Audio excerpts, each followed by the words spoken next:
Hey everybody, how you doing? Buddy Blackford here with another Photoshop CS6 tutorial, and in this tutorial I'm just going to go over saving a document and how to do it properly, and going over a little bit of stuff about that. That way we're all on the same page and nothing gets corrupted or anything like that. So it's may seem easy, so this tutorial might be pretty short, so we'll see, and let's get on with it. So I've just got this set of layers here, which is a wooden background picture and text on top of it, and I just want to save that. So I'm going to come up here to File, and the first thing I'm going to go to is Save As, and I'm going to navigate to where I want to save my stuff, and I should probably make a new folder called Photoshop, if I can spell Photoshop Documents or something like that. You want to make sure that all your stuff is organized, and I'll just save this as get some.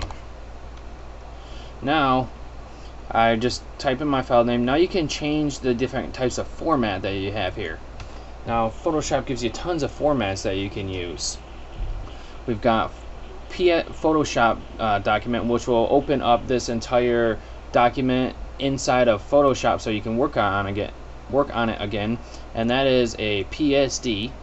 We've got large document format, which is a PSB, which is pretty much do the same thing. Then we've got all these other kinds, and I encourage you to just do a Google search on different image formats so you can become more familiar with these different formats. Now I'm just going to teach Photoshop in these tutorials, so I'm not going to really go over too much about the different image formats, because honestly you might not even use all of them. The main ones that you do probably use though are the JPEG right here, the PNG, and I use Targas when I'm using video, and then there's TIFF here, and TIFF is pretty useful with Photoshop layers. It contains the layers within the actual file format, which is pretty nice. So that we've got all those. I'm going to save this as a Photoshop document, so a PSD, and so I can work on it later. Now we have a few other options down here, so I'll go over these now. As a copy, if I check that, it saves a copy of the file while keeping the current file on your desktop. The alpha channels saves or removes alpha channels from the image. Layers maintains all your layers, so all the stuff over here on the right. And pretty much if it's unchecked or you can't click it, then that means either all your layers are flattened or you just have one layer or something like that. So that's that. If you have notes created within your Photoshop document, you can click on the notes to save the notes with them. And the spot colors, it saves or removes the spot channel information for the image, and I'll have to go over that later with you guys. I've noticed that when I'm going over these different basic panels that we need to use, they have a lot of advanced checkboxes or drop-down menus and stuff like that. So just bear with as we go through, and just keep pretty much the important information. Like basically we're just going over how to save.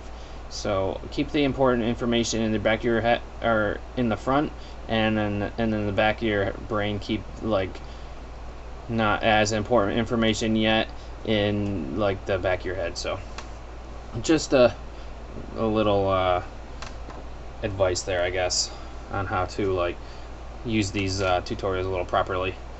So we've got our color profile down here, and I haven't gone over these yet.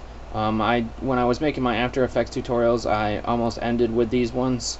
Color profiles, they're pretty they're kind of advanced, so we'll be getting into those later in the tutorials, like way later probably. So then down here we've got an option to save a thumbnail, which is checked, and I can't uncheck it.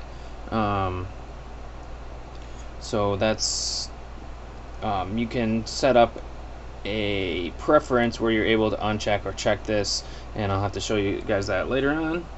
And use lowercase extension just makes the file extension lowercase, so .psd won't be in capital letters, it'll be in lowercase letters.